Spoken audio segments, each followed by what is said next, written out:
Released in 2016, VAXXED, From Cover-Up to Catastrophe, has been a rallying call for the anti-vaccination movement.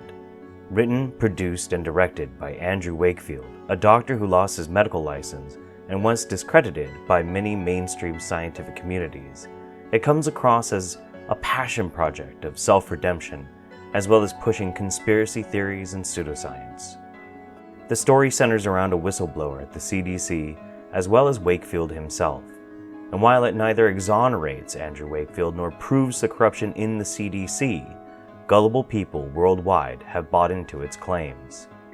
As such, this series is a long-form refutation of not only the film and its claims, but an examination into who is behind VAXXED and why they made it.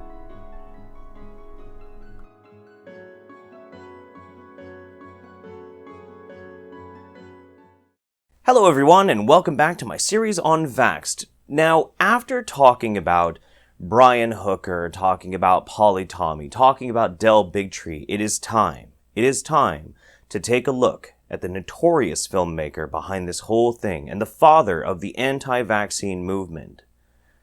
We're going to have to take a look at Andrew Wakefield.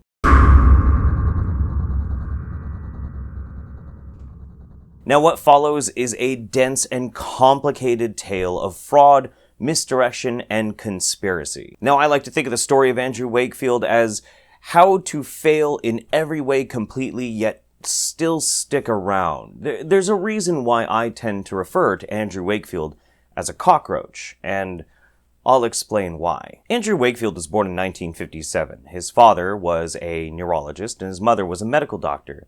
So from a very early age, he had an interest in the sciences and in medicine. He studied medicine in London. He became a fellow at the Royal College of Surgeons in 1985. Now, this is important to point out because you have to remember Andrew Wakefield was a legitimate doctor with full credentials before his fall. Now, he became a gastroenterologist by trade and worked in medical research, but things started getting a little screwy around 1993 when he released a report linking Crohn's disease to the measles virus. Then 2 years later, that was changed to Crohn's disease is being caused by the MMR vaccine.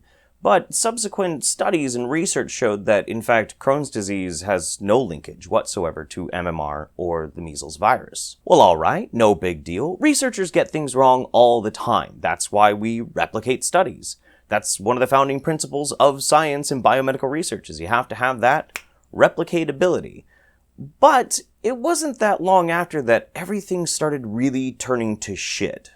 And quickly. In 1995, he met a woman who ran a group called Allergies for Autism, and she wanted to have help with their autistic son who had terrible intestinal and bowel problems. And given he's a gastroenterologist, that seemed to be a good fit. Now from this, what we can infer is that this inspired him to start looking into whether or not that there was a link between gastrointestinal problems and autism, as well as whether or not these things were caused by the MMR vaccine. Now, for some quick context, I'm going to be saying this vaccine a lot. So, the MMR vaccine stands for measles, mumps, and rubella.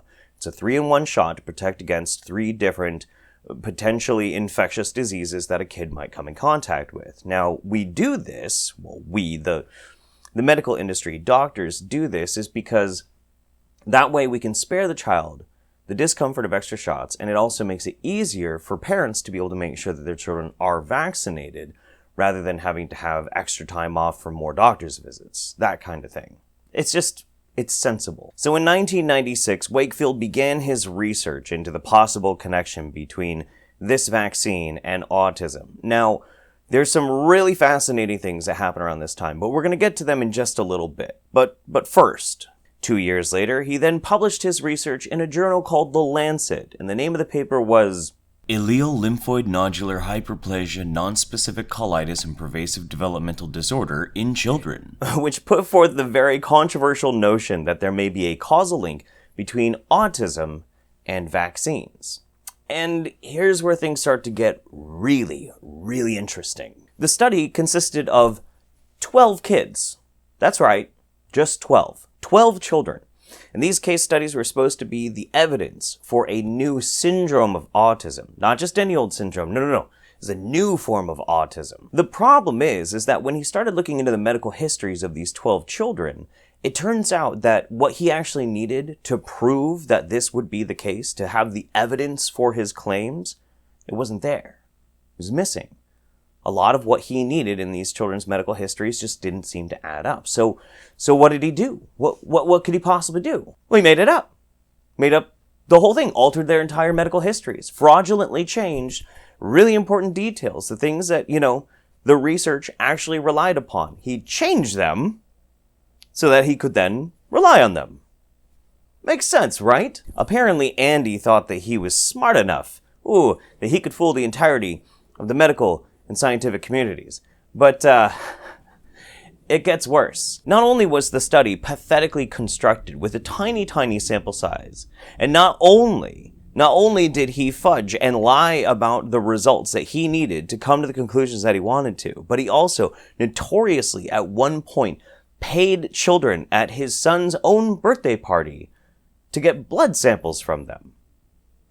Yeah. Oh, and that's not the last time we hear about him having unethical behavior and practices towards children. Just hang on. So the study was shit, and it failed in the face of insurmountable evidence against it by numerous studies, numerous research, and in every way it completely collapsed. But the real problem here is not so much the study, it's what the study ended up doing.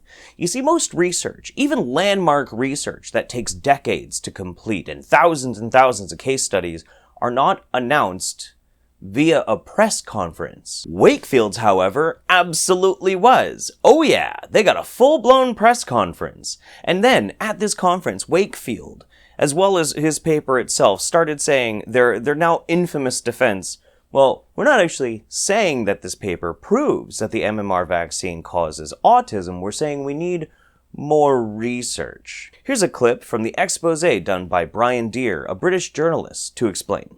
Despite shortcomings in the paper, the Royal Free launched a media blitz for it that in time would circle the world. It was in a room behind me that they held a press conference, the results of which they surely must have foreseen.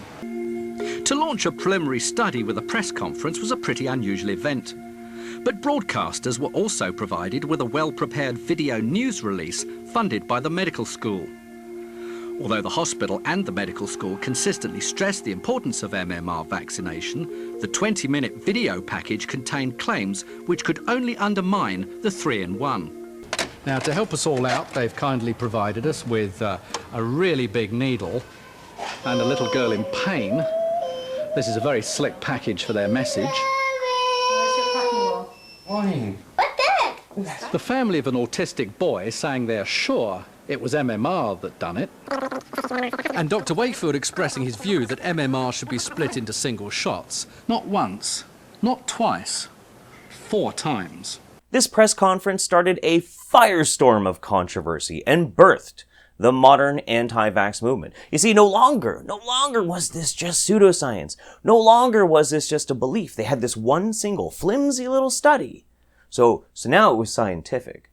And then they also had Andrew Wakefield traveling all over the globe, spouting off his bullshit. And what was he saying? Specifically, he had a line talking about single poke vaccines rather than the MMR. Check this out. Giving the measles on its own reduces the risk of this particular syndrome developing. And unfortunately, this went relatively unchecked for quite a few years, despite the protests by doctors and researchers and scientists all saying there's a problem with this study. And it was a cacophony of hysteria that Andrew Wakefield himself had created.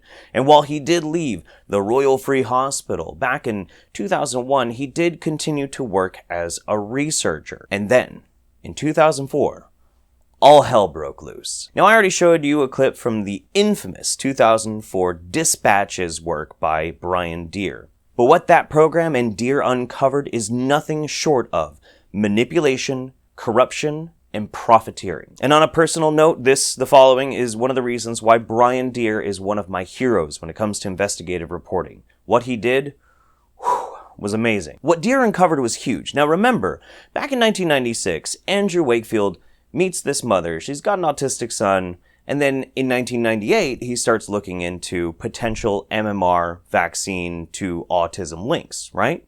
96, 98. Well, in 1997, Andrew Wakefield filed this patent. What's this, you ask? Oh, I'm so glad you asked. Well, you see, this is a treatment. And it's a vaccine.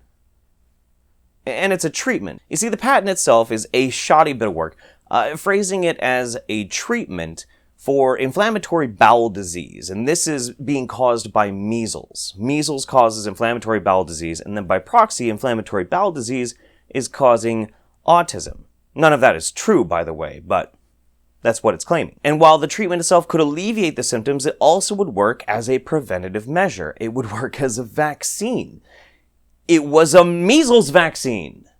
Now, if you're asking right now, so he made this research critical of the MMR vaccine, measles, mumps, rubella. Did he, when he wrote that paper, mention that he was, at the time, looking to make a competitive medicine that would profit him greatly if people didn't like the MMR vaccine? Did he mention that? No, he didn't. Not at all. Surprise, surprise! Just an aside, I have to point out a couple of fun facts about this patent, too. You see, one of the co-authors is a man named Hugh Freudenberg. Hugh here is a disgraced former doctor. That's right, he doesn't have a medical license anymore. And when he was interviewed about his involvement in this patent, he said, well, I didn't agree to that, they just wrote my name in. But interestingly enough, Hugh here actually sells a cure for autism that he makes out of his own bone marrow. But also, this treatment that Wakefield wanted to sell involved taking measles, injecting it into the rats, taking the rat's white blood cells, injecting that into a goat, and harvesting the goat's colostrum. It's goat titty milk. I'm not making this up. Anyway, if you think this mad scientist corruption shit is bad, oh, just you wait. It gets worse. You see, Brian Deere revealed that some of the parents of the 12 kids in the study that Andrew Wakefield did, well, they were paid for their participation by a group of lawyers who were writing up a lawsuit against the MMR vaccine makers.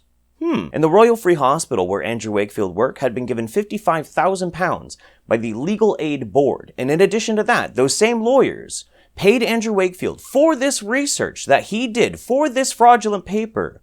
They paid him over £400,000. Okay, so let's recap. Before this paper came out and the hysteria it caused happened, you have a young doctor who's being paid by lawyers, and these lawyers themselves are looking to basically sue the makers of a vaccine, which is a clear breach of objectivity. But he, as well, while this is all going on, files for a patent for this batshit crazy mad scientist medicine that if it worked and he sold it, if people lost faith in MMR vaccine, he himself and him alone would massively profit from it. He acquired his test subjects paid for by these lawyers, and then when their medical histories weren't enough to actually prove what he needed them to prove, well, he just made it up. Even one of his former assistants had this to say. Having agreed his technique with his supervisors, Chadwick set about testing tissue samples from autistic children for measles virus, again under Dr. Wakefield's supervision. And are these children the same children that went on to be published in the Lancet leading to the MMR scare? Yeah, that's right. Did you find measles virus in those children? No. No single case did I find any measles virus in those children. Dr. Wakefield's theory was that it was measles virus itself that was responsible for a bowel disease and then leading on to some kinds of autism, and you found no measles virus. That's correct. And you must have gone to him one day and said, well, I've done the tests on these children. I couldn't find measles virus. What did he say to that? We had long discussions about possible reasons why my results weren't linking in with the hypothesis. My personal opinion was that it's not there, but Andrew Wakefield had some issues about sensitivity problems, which I found a bit surprising since he'd already approved of the methods that we used to try and detect measles virus. Pretty crazy, right? Couldn't get any worse, right?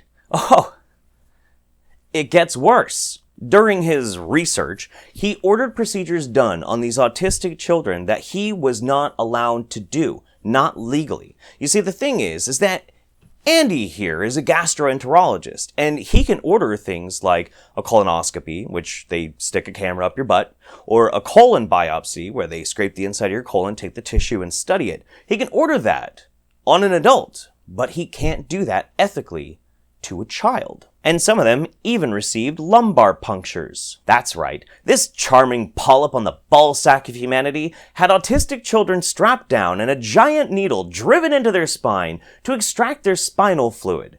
An incredibly painful procedure. Oh, but guess what? Come on, say it with me. You know you want to. It gets worse. You see, this led to more children getting hurt. You see, after he made these claims about MMR and vaccines and autism, well, at the very same Royal Free Hospital, people started following suit, and horrible, horrible things happened. For instance, we have the story of little Jack Piper. Young Jack was an autistic boy who was given a colonoscopy, and this colonoscopy resulted in him getting perforated, stabbed, inside his tiny little body 12 times. Jack then suffered organ failure, multiple organ failure, and had to be in intensive care for a very long time. Thankfully, his family won a £500,000 lawsuit from that.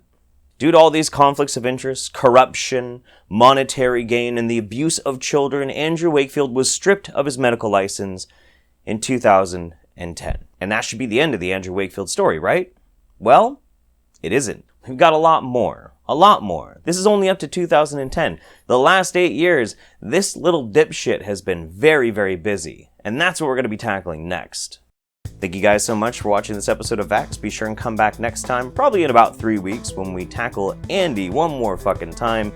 And then we're going to move on to, well, the CDC whistleblower case. And that is another big pile of shit. But we're getting there, slowly but steady. Thank you very much for your attention. It means the world to me. I hope you have a fantastic day. Bye-bye.